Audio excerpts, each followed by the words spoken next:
असलामुअलैकुम की हाल सजनों तो मित्रों तो बेलियो मैं शर्मा भट्टी तो तुसी वे रहे हो शर्मा भट्टी ऑफिशियल। अच्छा सजनों तो मित्रों तो बेलियो ए वेखो पढ़ के आ रहे हैं ए किताबां ने ते 2 बजे छुट्टी हुई है 2 बजे पढ़ के आ गए हैं ते हुण जा रहे हैं हॉस्टल ए वेखो माशाल्लाह कितनी ठंडी हवा आई इंदे थल्ले पौधों के थल्ले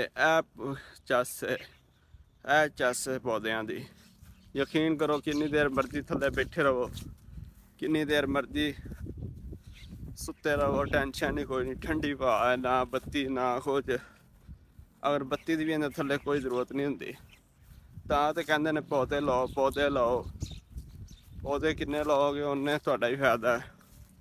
तो वेखो ये भी थल्ले आए हैं पौधे तो माशाल्लाह कसमें पौधे तो थल्ले आ जाए तो सुकून हो जाता ते गर्मी नहीं लगती। देखो इन्नी धुप्प है ते इन्नी धुप्प दे विच आ रहे हैं ते ओह वेखो साडा वे साडी रैश ते रैश दे विच हुण जा रहे हैं ते इंशाल्लाह पढ़ के आए हैं ते अज तुहानूं दिखावांगे सर जी ने जो पढ़ाया नाले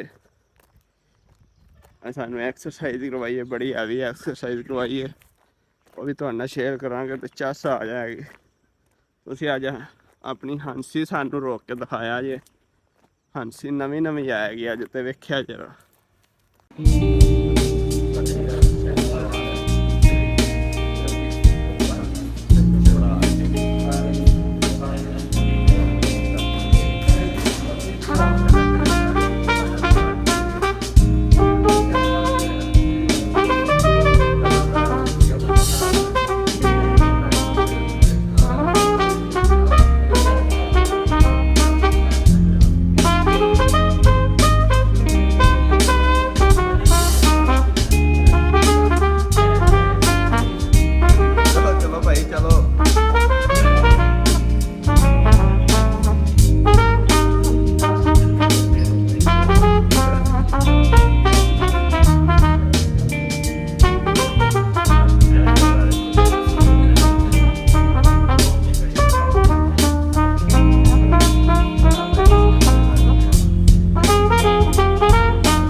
ਛੱਡ ਗਏ।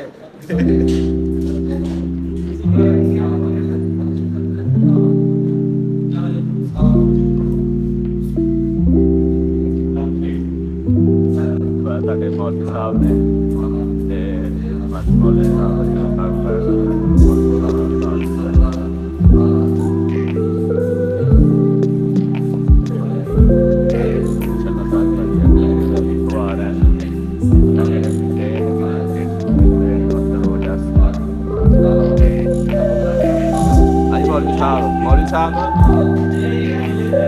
ਮੌਲਵੀ ਸਾਹਿਬ ਲਾ ਲਈਆਂ ਕਿੰਨੀਆਂ ਲਾਈਆਂ ਜੀ? ਇਹ 30 ਲਾਣੀਆਂ।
ਵੀਡੀਓ ਬਣਾ ਰਹੇ ਨੇ।